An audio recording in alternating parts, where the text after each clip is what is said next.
A $2 million drug bust lands 10 men behind bars.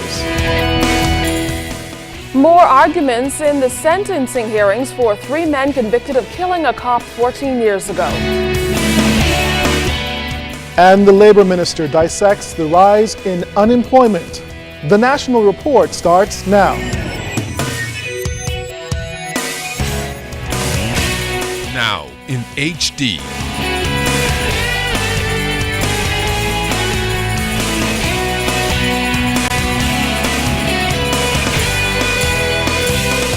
ZNS Network presents The Bahamas Tonight.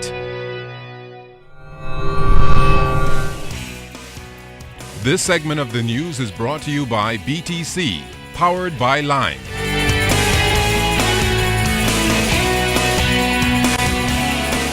Good evening, everyone. I'm Keishla Adderley. And I'm Andrew Knowles. Thanks for joining us. Topping the news tonight, 10 men allegedly caught in a drug-laden boat off Current Island, Eleuthera, are tonight in police custody and their $2 million cache of drugs seized.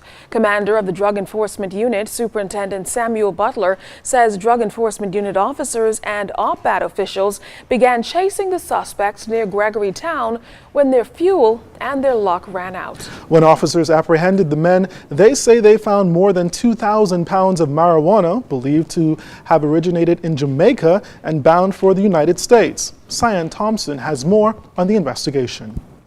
Thursday morning, DEU and DEA officers wasted no time in bringing 4 of the suspects in that major Eleuthera drug bust to the capital. One is said to be a Jamaican and the 3 others Bahamian. Later in the day, 7 more male suspects were transported to the capital. Commander in charge of DEU, Superintendent Samuel Butler, told the media that in about 48 hours, they will be able to wrap up the investigation and bring the suspects to court. Meantime, we're also told that drug seizures to date have exceeded those of the same period last year. We have far exceeded the seizure last year, more than 50%. These efforts are successful because of our joint coordination and our relentless effort to continue to maintain the safety of the Bahamas and continue to work with the mandate of the Commissioner of Police to ensure that our streets are clean from drugs. We know that a portion would have come into New Providence, and we know based on the network of the traffickers and the intelligence given, they would have been moved further into the north, United States of America. Now we're also told that a lot of Bahamians engaged in the illegal drug trade are understanding drug trafficking more than they did in the past. And according to Butler, these groups are pooling their resources. He says local drug traffickers are looking for quicker ways to ship and are now going directly to drug-producing countries like Jamaica. We still have the go-fast vessels in the mainstream of drug trafficking. And as I say, they're easily accessible, and we find that Bahamians are using them. But we continue to have the Haitian freighters, based on our statistics this year, that's coming out of Haiti, landing into Inagua. And we had a number of seizures at Inagua port this year. But also we've continued to see a great measure of success even in our container port in Grand Bahama. Butler says joint efforts by law enforcement officials in the Bahamas and the United States have been working to combat constant drug trafficking. I've been encouraged and fueled by human efforts, human determination, and I really wish to give thanks to my staff throughout in New Providence and scattered throughout the Commonwealth of the Bahamas, who continue to understand and give their sense of commitment to the drug interdiction. For the ZNS Network News, I'm Cyan Thompson. Attorneys involved in the sentencing hearing of convicted murderers Stephen Dye Stubbs, Andrew Davis, and Clinton Evans wrapped up submissions today, marking the 5th day of the sentencing hearing. Farron Carey has been following the case, and she tells us that they will have to wait until next Wednesday to learn their fate. The entire defense team walked out of court in protest Thursday, right in the middle of submissions by Crown Prosecutor Ambrose Ambrista, apparently to register their disapproval, claiming the court was not listening to their objections regarding the Crown having 2 people address the court during the sentencing exercise. Seconds later, Director of Public Prosecutions, Vanette Graham Allen, brought the defense's absence to the attention of Justice Roy Jones. Justice Jones then asked convicts Stephen Dye Stubbs, Andrew Davis, and Clinton Evans whether they wanted to continue in the absence of their attorneys. Stubbs said yes. However, Davis and Evans told the court that they were at a loss as they did not know anything about the law. As a result, Justice Jones adjourned the matter for 15 minutes to give the defense lawyers time to return. They did, and the sentencing hearing continued. Crown Prosecutor Ambrose Ambrister then continued his submissions, telling the court that Stubbs, Davis, and Evans should be put to death. He noted that they have all shown no remorse for killing Police Constable Jimmy Ambrose, which he said is the first step towards rehabilitation. He noted that their previous convictions have also shown a significant escalation in their disrespect for the law and order, which resulted in them killing a police officer. Ambrister indicated that the case is among the worst of the worst, noting that Parliament has categorized the execution of a police officer as one of the worst type of murders. In a plea in mitigation on behalf of Clinton Evans, attorney Ramona Farquharson Seymour cited procedural errors by the Crown and noted that the case is not the worst of the worst. She asked the court to take into consideration the character of Evans, whom family members and his 5 children spoke well of. She also noted that Evans has not had a brush with the law for 8 years since his 2005 conviction, which she said demonstrates maturity. She also asked the court to consider the 5 years Evans has spent in jail on another matter and the adverse conditions he has been housed in at the prison. She requested that he not be sentenced to death, but an alternate sentence, and that his attempted murder conviction should be no more than 12 years. Farquharson's submissions and that of attorney Murray DeSeal were also adopted by attorney Ian Coggle, who is representing Andrew Davis. Fern Carey, ZNS Radio News. Come Monday, the government will be soliciting more of your suggestions on curbing crime. Minister of National Security Dr. Bernard Nottage sat down with ZNS News to share his thoughts on the first forum and recent additions to the crime-fighting strategy, which may have caused some controversy. We were able to sit and listen to them as we intended to do, hear what their concerns were. But the most productive aspect of the entire thing, in my opinion, was the wide range of ideas that people have. You know, there are a lot of things they spoke about that we are already doing, and they may not necessarily be aware of that. But there were some fairly original ideas as well, and some of them were such that we could almost implement them right away. And so it was a very pleasant experience. People were not generally combative, although we did have our little drama. But on the whole, it was we regarded it as successful, because not only were there people there in the hall, but there were people who followed it on television, by viewing television, and people who followed it on their computers, even people outside of the Bahamas. So it was very, very, very encouraging. The Labour Minister admits that government is not satisfied with unemployment numbers released by the Department of Statistics yesterday. Those numbers reveal nearly 32,000 people are unemployed, and it represents a spike in the unemployment rate over the last 6 months. Obviously, with unemployment rate going up, it is something that no government want to see. Despite a decline last year, the latest results of the labor force survey show a spike in unemployment numbers.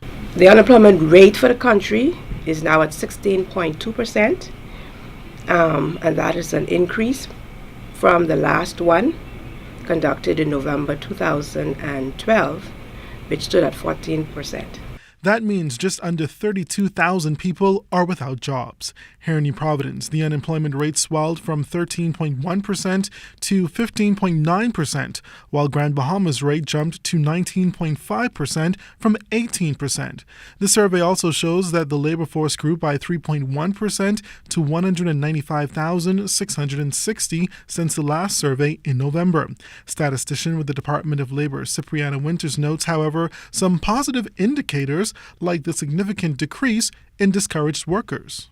And when we talk about discouraged workers, we're talking about those persons who are able and willing to work, but who were not employed, who didn't do any seeking activity. And so, as a result of an increased prospective business projects in the country, more persons now are optimistic about finding jobs, and consequently, they rejoin the labor force. And by them rejoining the labor force, the number of unemployed persons increase. And Minister Gibson is optimistic, arguing that the results highlight the state of unemployment 8 months ago, and since that time, there has been some positive activity in the job market. And when you look at the fact that we've created some jobs in Bimini, we're creating some jobs in Freeport with the reef opening. We're looking at more jobs being created when Bahama open next year. I think the future looks good. It's unfortunate you can't make these things happen right away, but like I said, the fact you're looking at the figures up until May of this year, that is why you have those figures the way it is. The opposition wasted no time in criticizing the government over the, quote, deeply troubling results. F&M Chairman Darren Cash says it's an indicator that government has had no meaningful impact on job creation. But Minister Gibson believes otherwise. And so when you look at the state of the economy when the Free National Movement left office, if I were them, I would probably say the same thing. You know, I left you a broken economy, now you fix it and fix it right away. But the fact of the matter is it takes time to do these things, and I think we are well on our way to creating even more employment. He says government remains committed to doing what is necessary to put more Bahamians to work. So you've been searching for months and still can't find a job, but have you ever stopped to think that maybe you're the problem? Well, now may be the best time to conduct a self-evaluation and see what improvements can be made. Our Janaea Noel Ferguson spoke with human resources officials who may be able to help you land those coveted positions. Jobs are out there. But based on the recent statistics that show that unemployment numbers are up, that might be hard to believe. Rachel Roll, president of the Bahamas Human Resources Development Association, asserts that because of the lack of skills, many are unable to get those jobs. A lot of persons would apply for jobs and they're not suited to the position either academically or they don't have the requisite experience that's required for the job. So as a result, organizations are left with still having that position vacant for a longer period of time than anticipated.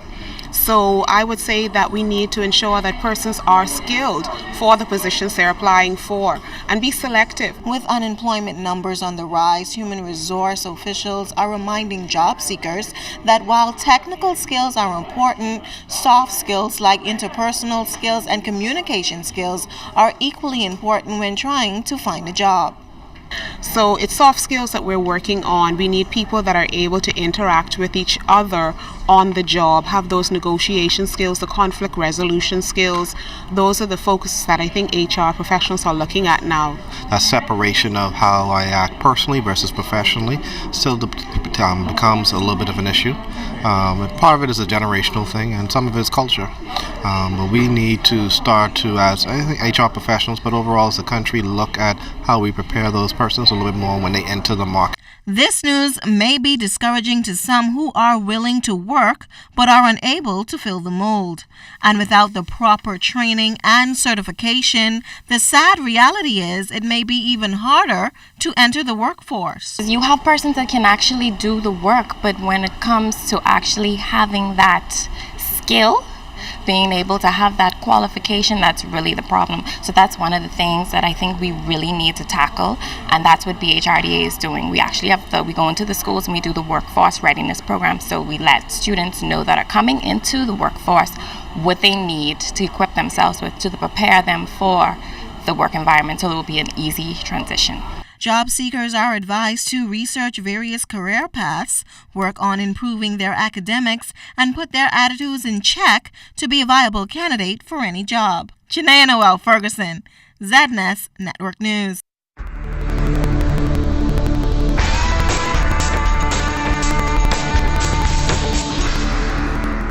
In our first look at weather, Tropical Storm Lorenzo has fizzled out, and that front boundary is now south of the capital. But outside of our studios, we have cloudy skies, temperature 81 degrees, your relative humidity 84%. Winds are out of the northeast at 9 knots, and your barometric pressure 1,015.3 millibars is 29.98 inches, and it is falling. But stay tuned. Temperatures around the family violence, travel and boating forecast is still to come. Well, still to come, students at the Stapleton School get a special treat. And why should men be more concerned about breast cancer than women?